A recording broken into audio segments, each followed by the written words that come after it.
ဒီဇလန်လေးကတော့အဖိုးရဲ့မေတ္တာဆိုတာဖြစ်ပါတယ်အတ်ဘိုင်မေ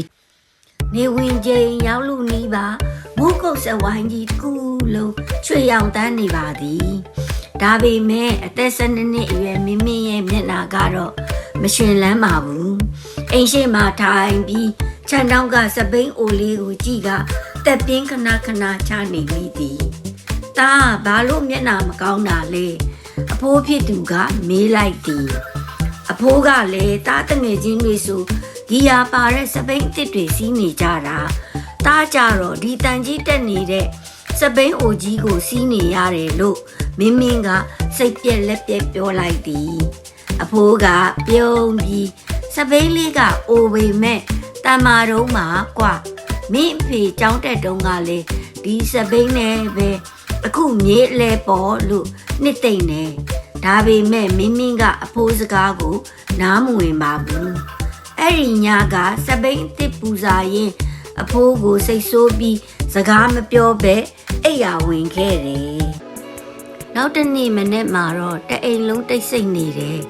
အဖိုးရုတ်တရက်နေမကောင်းဖြစ်ပြီးဆေးရုံတင်လိုက်ရလို့ပါမင်းကြောင်းသွားဖို့ပြင်ဆင်ချိန်မှာအဖိုးမရှိတော့စပိန်အိုလေးကိုထုတ်ပေးမဲ့သူမရှိတော့ဘူးသူကိုယ်တိုင်စပိန်ကိုတွန်းထုတ်လိုက်ရတယ်စပိန်လက်ကင်ကိုကင်လိုက်တဲ့အချိန်မှာလက်ကင်ရိုးအပေါ်ကရိုင်နဲ့လက်ရေးလေးတစ်ခုကိုသူသတိထားမိလိုက်တယ်စိတ်ပတ်ဒီအဖြူလေးနဲ့ပတ်ပြီးရေးထားတာပါမြေးလေးမင်းအဖိုးဒီစပိန်လေးကိုစီတတ်တဲ့ပြီးပြင်ထားတယ်နော်လူတွေအစ်စ်ကိုကြိုက်ကြပေမဲ့တန်ဖိုးဆိုတာပေါင်းတန်းသွားတဲ့အရာတွေမှာလည်းရှိနေတတ်တယ်ဆိုတာမြေးလေးတစ်နည်းနားလည်မှာပါမင်းရင်နဲ့စိုးနှင့်သွားသည်မင်းညကသူ့ဖိုးကိုစိတ်ဆိုးပြီးអော်ခဲ့တာတွေကိုပြန်ကြားရအောင်လာသည်ဒီစပိန်အိုလေးကသူ့အဖေကိုကြောင်းပို့တယ်လို့သူ့ကိုလည်းနေတိုင်းကြောင်းလိုက်ပို့ခဲ့တဲ့အဖိုးရဲ့မေတ္တာတွေဆိုတာသူမေ့နေခဲ့တာပါတန်ကြီးတက်နေတာကတန်တွေမဟုတ်ပဲ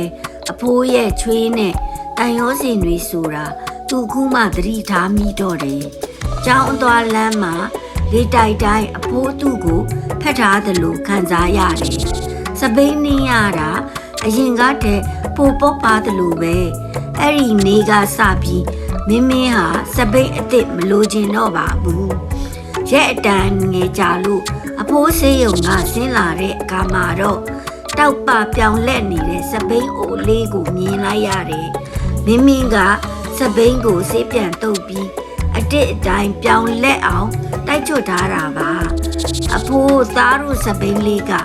အရမ်းမိုက်တာပဲနော်လို့မင်းကပြုံးပြီးပြောလိုက်ပါတယ်အဖိုးရဲ့မျက်ဝင်းမှာတော့မျက်ရည်ကြည်လေးတွေဝဲလို့ပေါ့တန်ဖိုးဆိုတာအစ်စ်အောင်ပေါ်မှာမူမတီးပါဘူးအဲ့ဒီအရာဝိတ္ထုပေါ်မှာထားရှိတဲ့မေတ္တာတရားနဲ့အမတ်တရားတွေကသာစစ်မှန်တဲ့တန်ဖိုးဖြစ်စေတာပါပြီးပါပြီမေထေး